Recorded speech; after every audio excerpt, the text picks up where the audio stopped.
নমস্কার। সত্যমঙ্গল ইউটিউব চ্যানেলের সকল দর্শক এবং শ্রোতা বন্ধুদের জানাই আন্তরিক শ্রদ্ধা ও ভালোবাসা। আজকের এই বিশেষ গুরু পূর্ণিমা উপলক্ষে আমরা শ্রবণ করব এক অনন্য আধ্যাত্মিক আলোচনা। স্বামী ভূতেশানন্দজি ছিলেন গুরু সত্তার এক দীপ্তি। এই গভীর বিষয় নিয়ে আলোচনা করেছেন পূজনীয়া প্রব্রাজিকা সত্যময় প্রাণা মাতাজি। মাতাজি লিখছেন, জগৎ জুড়ে মহামায়ার জালের বিস্তার। এই মায়া জাল সাধকের চোখে পিশাচি করাল। কারণ মহামায়া তার মোহিনী রূপরসের জাল চারিদিকে বিছিয়ে অহরহ আকর্ষণ করে কুপথে চালনা করে মনুষ্য জীবনের উদ্দেশ্য ব্যর্থ করেন। মানুষের মন কখনো পাওয়ার আনন্দে মশগুল, পরক্ষণেই তা হারানোর ভয়ে বা হারিয়ে ফেলে আর্তচিৎকার। স্বার্থপর সংসারে একের পর এক প্রবল আঘাতে বিদীর্ণ হতে হতে মানুষ যখন দিশাহীন, অসহায়, তখনই প্রশ্ন জাগে, এমন কেউ কি আছেন যিনি দিশা দেখাতে পারেন? এই ঘোর দুর্দিনে যিনি আমার এই দুঃসহ ভার নেবেন, অভয় দেবেন? তখনই গুরুকরণের চিন্তা মনে ভেসে ওঠে। শ্রীরামকৃষ্ণদেব বলেছেন, যদি কারো ঠিক ঠিক অনুরাগ আসে ও সে সাধন ভজনের প্রয়োজন মনে করে, তাহলে নিশ্চয়ই তিনি ঈশ্বর তার সদ্গুরু জুটিয়ে দেন। কারোর সঙ্গে সদ্গুরুর ভালোবাসার মিল নেই। গিরিশচন্দ্র সম্বন্ধে অশ্বিনী কুমার দত্ত যখন বললেন, শুনি মদ খায় নাকি, শ্রীরামকৃষ্ণদেবের মুখে তখন দেখা গেল এক অদ্ভুত হাসি। উত্তর দিলেন, খাক না, কদিন খাবে। গুরুর কৃপা বাতাসে প্রশ্রয় পেয়ে আশ্রয় পাওয়া এমন কত শত শীতল প্রাণ তাই গেয়ে ওঠে, দেখিতে আমার পাও নাকো দোষ, নাহি অভিমান নাহি তব রোষ, সদা হাসি মুখ প্রসন্ন সুমুখ, হে আমার আশ্রয় দাতা। স্রষ্টার করুণা প্রেম বারিধারা হয়ে নেমে আসে গুরুর মাধ্যমেই। যতই আমরা ভুল করে চেয়ে ফেলি, আচার্য অনায়াসে তা দিয়েও সঠিক লক্ষ্যটি স্মরণ করিয়ে দিতে ভোলেন না কখনো। স্বামী বীরেশ্বরানন্দজির এক ব্রহ্মচারী শিষ্য সায়টিকার ব্যথায় শয্যাশায়ী। ভেবেছে, আজ যদি রাজা মহারাজ বা শ্রী শ্রী মা থাকতেন, তাহলে এই যন্ত্রণা তাঁরা নিরাময় করতেন।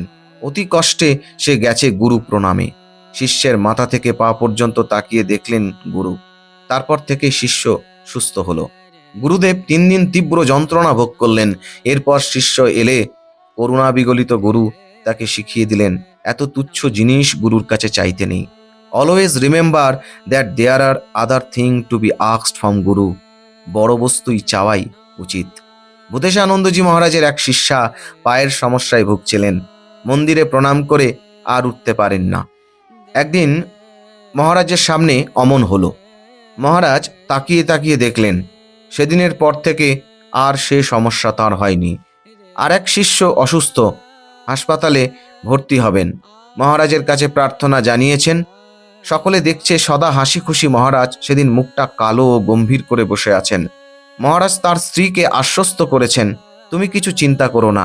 অপারেশন করতে গিয়ে ডাক্তাররা দেখলেন সারা পেটে ক্যান্সার ছড়িয়ে গেছে এবং তার ফলে পেটের অনেক অংশ জট পাকিয়ে গেছে।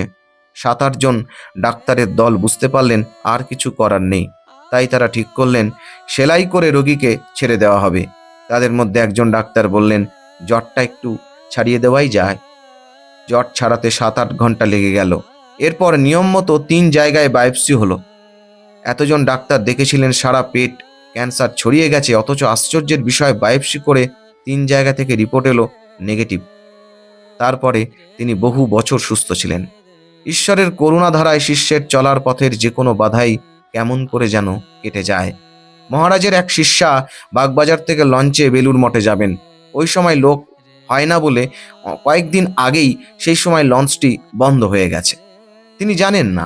ঘাটে এসে শুনে তার মন খুব খারাপ। এমন সময় হঠাৎ একটি ফাঁকা লঞ্চ এসে বেলুড় বেলুড় বলে হাঁকতে লাগলো। ঘাটের টিকিট সংগ্রাহকও যার পর নাই অবাক। একা তিনিই যাত্রী। ওদিকে মঠে দর্শনের সময় অতিক্রান্ত হলেও মহারাজ বলছেন, দেখো না কেউ আসবে। ভক্তটি এলেন, প্রণাম করলেন। শিষ্যের ভূত ভবিষ্যৎ সবই গুরু দেখতে পান, তাই সযত্নে রক্ষাও করেন তাকে। কৃতজ্ঞ হৃদয় শিষ্যের মন তাই গেয়ে ওঠে, আগে আগে যাও, ফিরে ফিরে চাও, বুঝিয়া আমারে ভীরু। এক অল্প বয়সী শিষ্য তার দিদিমার ইচ্ছা পূরণে তাকে নিয়ে কাশি যাবে ঠিক করেছে। যাওয়ার 10-12 দিন আগে মহারাজকে জানিয়েছে সে কথা। তারপর থেকে প্রতিদিন দুবেলা মহারাজ তাকে দেখেই জানতে চান কবে যাবে, কবে ফিরবে। যাওয়ার আগের দিনও এক প্রশ্ন। শিষ্য জানিয়েছে মাত্র 2 দিন সে মহারাজের কাছে আসবে না। যাওয়ার আগের দিন দিদিমা খুব অসুস্থ হয়ে পড়লেন। ডাক্তার শরীরের অবস্থা বিবেচনা করে তাকে এত দূর যেতে নিষেধ করে দিলেন। সন্ধ্যা থেকে শুরু হলো তুমুল বর্ষণ ও বজ্রপাত। সারা রাত, মাঝরাতে ঘন ঘন বাজ পড়ার শব্দে ছেলেটি দিদার ঘরে এসে দেখে তিনি বিছানায় বসে নাতির নাম করে বলছেন, মহারাজ, তোমার ওকে নিয়ে যাব না, এবার বৃষ্টিটা থামাও। পরদিন সকালে সে যেই না মহারাজের কাছে গেছে, মহারাজ তাকে দেখেই বলছেন, এ যাত্রায় খুব বেঁচে গেলে। কোন বিপদ থেকে তাকে সেদিন গুরু রক্ষা করলেন তা তিনিই জানেন। একবার এক শিষ্যা তার এক আত্মীয়ার বাড়িতে যাবেন এক বিশেষ কাজে। মহারাজকে বলতে এসেছেন। মহারাজ বললেন, তোমার সংসার নেই, তুমি যাচ্ছ। একথা শুনে সেবকরা নানা কথা বলে মহারাজকে বোঝাতে থাকলেন। এদিকে শিষ্যা সকালে রওনা হয়েছেন। সন্ধ্যা থেকে বাড়িতে তার স্বামী খুব অসুস্থ। ডাক্তার ক্যান্সার অনুমান করে হাসপাতালে ভর্তি করতে বললেন। তখন তার ছেলে মহারাজকে জিজ্ঞাসা করে, মাকে ফিরে আসতে বলবে কিনা। মহারাজ বললেন, না, তার আর দরকার নেই। 7 দিন পর সকালে ভদ্রলোক হাসপাতাল থেকে বাড়ি ফিরলেন, আর ভদ্রমহিলা ফিরলেন সন্ধ্যায়। শাস্ত্র বলছেন, গুরু হবেন শাস্ত্রের মর্মজ্ঞ, স্বার্থ বুদ্ধি শূন্য, নিষ্পাপ, সদাচারী, অহেতুক কৃপা সিন্ধু, অযাচক, করুণাময়। এই সমস্ত এবং আরও কত শত গুণের অধিকারী পরম পূজ্যপাদ ভূতেশানন্দজি। স্বল্প পরিসরে তার গুরু সত্তার করুণাঘন দিকটিতেই আমরা মন নিবিষ্ট করব। মহারাজের অসাধারণ পাণ্ডিত্য, অক্লান্ত পরিশ্রম, সুদক্ষ পরিচালনা সবকিছুকে ছাপিয়ে অনন্য নজির হিসাবে অগণিত ভক্ত সন্তানের হৃদয়ে তার করুণাঘন মূর্তিটি চিরভাস্বর হয়ে আছে। মহারাজ তখন কাকুরগাছিতে অন্যতম সহ সংঘাধ্যক্ষ। এক যুবক সঙ্গে যোগদান করেছে। সংকোচ করে যদি পেট ভরে না খায়, তাই মহারাজ তার কাছে টুলে বসে মায়ের মমতায় যত্ন করে খাওয়াতে বসলেন।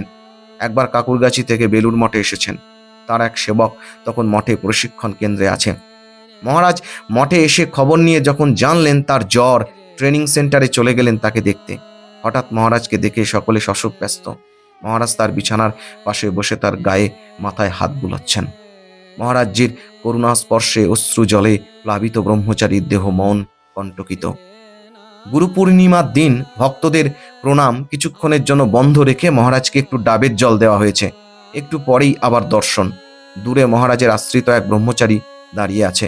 মহারাজ তাকে হাতছানি দিয়ে ডাকলেন। সে কাছে এসে বললেন, আরো কাছে এসো। সে আরেকটু কাছে এলে আরো কাছে ডেকে কোলে তার মাথাটি নিয়ে দুহাত দিয়ে আদরে আর আশীর্বাদে ভরিয়ে দিলেন। গুরু পূর্ণিমার সকালে এমন অযাচিত করুণায় পরম প্রাপ্তিতে শিষ্যের জন্ম জন্মান্তর সার্থক হয়ে গেল। আর এক ব্রহ্মচারী, সেও মহারাজের মন্ত্র শিষ্য, এসে আশীর্বাদ প্রার্থনা করলে এই একই রকম করুণায় আশীর্বাদেও তাঁরও মনে আনন্দের ফল্গুধারা বইয়ে দিলেন। স্নেহমূর্তি মহারাজ ভালোবাসা দিয়ে সকলকে জয় করেছিলেন। এই ভালোবাসার টানে প্রতিদিন দলে দলে মানুষ যেত তাকে দর্শন করতে। না থাকতো তাদের জুতোর খেয়াল, না দৃষ্টি থাকতো সামনে কে আছে। সকলেই পরম প্রেমাস্পদ মহারাজকে একবার শুধু চোখের দেখা দেখতে ছুটত। মহারাজ সকালে বিকালে হাঁটতেন, তা দেখার জন্য সারি দিয়ে মানুষ দাঁড়িয়ে থাকত। ভক্তদের প্রণাম শেষে 5-6 জন স্বেচ্ছাসেবক একসঙ্গে মহারাজকে প্রণাম করতে যেত। তখন মহারাজের পা নিয়ে কাড়াকাড়ি, কে সকলের আগে পায়ে হুমড়ি খেয়ে পড়বে। তারই মধ্যে একজন এই হুমড়ি যুদ্ধে সকলের সঙ্গে পেরে উঠত না, তাই সে গিয়ে ঝাঁপিয়ে পড়ত মহারাজের বুকে। মহারাজও সঙ্গে সঙ্গে তাকে বুকে জড়িয়ে ধরে মাথায় পিঠে হাত বুলোতে থাকতেন। বেশ খানিকক্ষণ আদর খাওয়ার পর পা খালি হলে তখন সে প্রণাম করত। এ সবই প্রশ্রয় দিয়ে মহারাজ সহাস্য বদনে বলতেন, কেউ পায়ে প্রণাম করে তো কেউ বুকে ঝাঁপিয়ে পড়ে।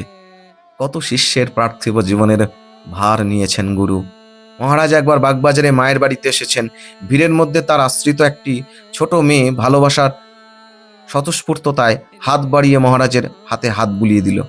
ঘাড় ঘুরিয়ে তাকে দেখে মহারাজও অনাবিল হাসি আর দৃষ্টিতে চুঁয়ে পড়া ভালোবাসায় তাকে ভরিয়ে দিলেন। মেয়েটি সপ্তাহে 3-4 দিন মঠে যেতই, কারণ 2-3 দিন না গেলেই মহারাজ বলতে থাকতেন, ও অনেক দিন আসেনি। মঠের গেটে ঢোকা থেকে মহারাজের কোয়ার্টার পর্যন্ত অন্তত 10 জন তাকে বলতেন, মহারাজ তোমার খোঁজ করছিলেন। স্কুল জীবন থেকেই তার সাধু হওয়ার ইচ্ছা। চিন্তার ফুটটি কারও জানার কথা নয়।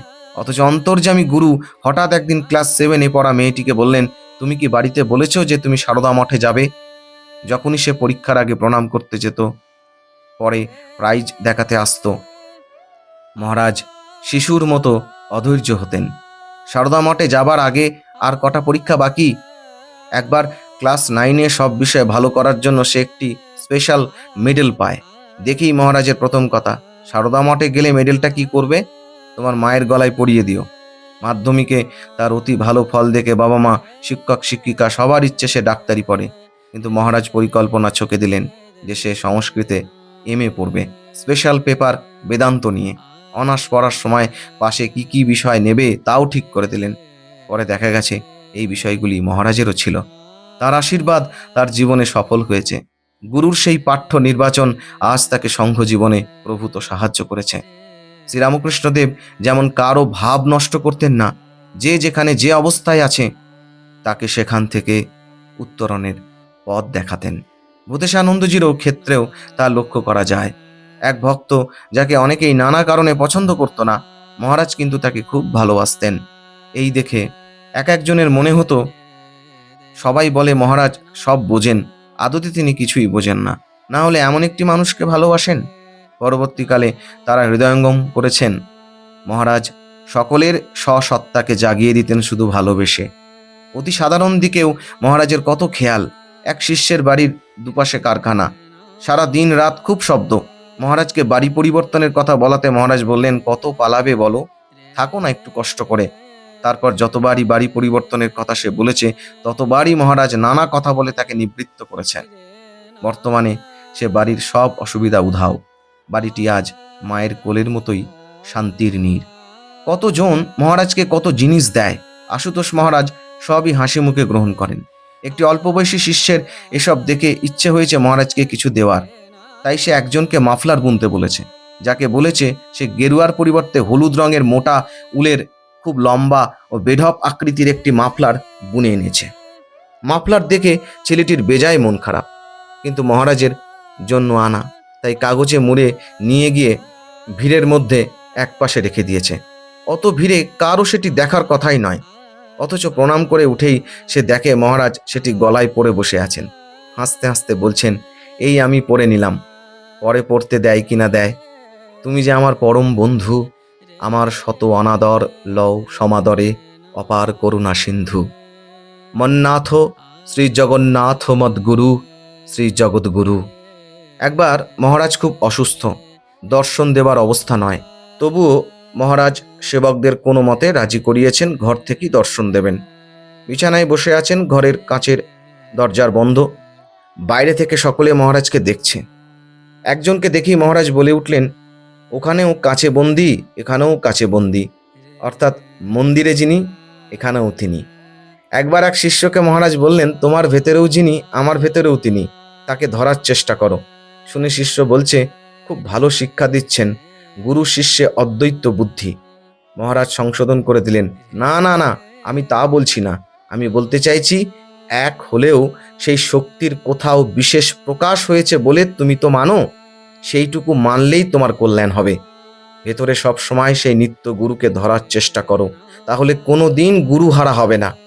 শিষ্য জানতে চাইলেন, আমি তো নিত্য গুরুকে দেখিনি, আপনি বলুন কোন রূপে চিন্তা করব?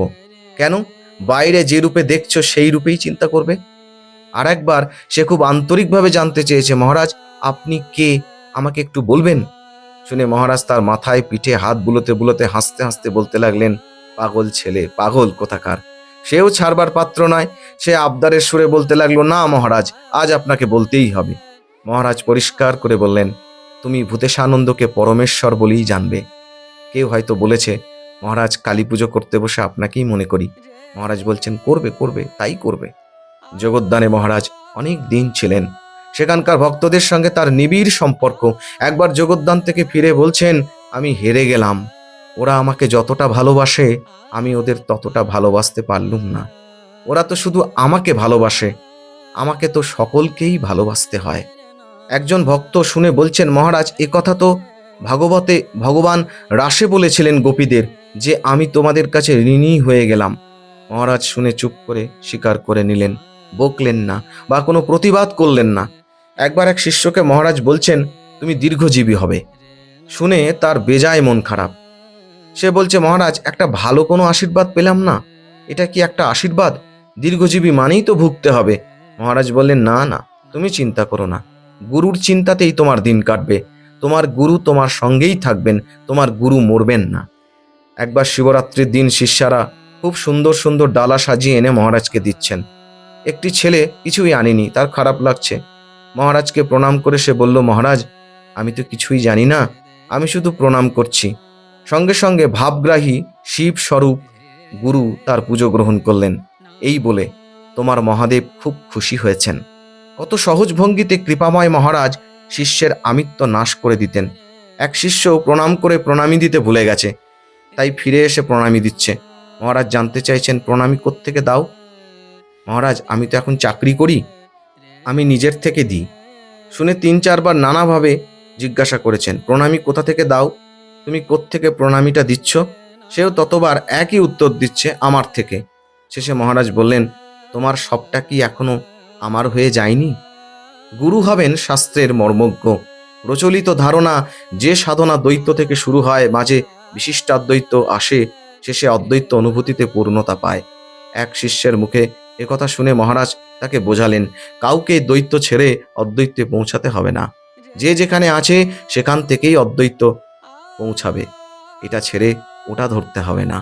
শিষ্য যতবার যত রেফারেন্স খাড়া করতে চাইছে, মহারাজ তত বলছেন, তুমি 5 জনের কথা শুনবে কেন, আমি যা বলছি সেটা শোনো। করুণাময় গুরু তখন জ্ঞানাঞ্জন শলাকায় চক্ষু উন্মিলনে রত। রায় রামানন্দ ও মহাপ্রভুর কথোপকথনে সাধ্য সাধন তত্ত্বের আলোচনায় ন সো রমন ন হাম রমণী ক্ষেত্রে তাকে অদ্বৈত অনুভূতি বলেই ব্যাখ্যা করা হয়। একজন সে কথা বলতেই মহারাজ বললেন, এটা মোটেই অদ্বৈত নয়, এটা প্রেমের একটা গভীর অনুভূতি। সেখানে 2 সত্তাই দাঁড়িয়ে আছে, কিন্তু যেহেতু প্রেমের গভীরতম অনুভূতি, তাই দুজনেই দুজনকে খুঁজে পাচ্ছেন না। দুজনের সূক্ষ্ম বিভেদটা কিন্তু আছে। বিরাট হিমশৈলের কিয়দংশই দৃষ্টিগ্রাহ্য হয়, তেমনি মহারাজের অসাধারণ পাণ্ডিত্য, অপরিসীম শৌর্য, অসীম করুণা, সঙ্গে দীর্ঘজীবনের সুবিপুল কর্মোপাসনা, এসবের ওপর মাথা তুলে জেগে আছে তার অভূতপূর্ব সর্বগ্রাসী প্রেম। তার কতটুকুর নাগালি বা আমরা পেয়েছি? মন প্রাণ হরণ করা প্রেম সিন্ধু সেই গুরু প্রতিমার শ্রীচরণে শতকোটি ভক্তিপূর্ণ প্রণাম। হ্যাঁ, এমনটাই অপূর্ব লিখেছেন প্রব্রাজিকা সত্যময় প্রাণা মাতাজি। মাতাজির এবং মহারাজের রাতুল চরণে আভূমি লুণ্ঠিত প্রণাম জানাই। সকলে খুব ভালো থাকুন, সুস্থ থাকুন, আনন্দে থাকুন। আজকের ভিডিও এখানেই শেষ করলাম। আশা করছি আজকের এই ভিডিও আপনাদের খুব ভালো লেগেছে। আর সত্যিই যদি ভালো লেগে থাকে, তাহলে প্রতিদিনের মতো ভিডিওটিতে একটি লাইক, শেয়ার, কমেন্ট ও চ্যানেলে যারা নতুন এসেছেন তারা চ্যানেলটিকে সাবস্ক্রাইব করে সত্যমঙ্গল ইউটিউব চ্যানেলের পাশে থাকবেন। ধন্যবাদ।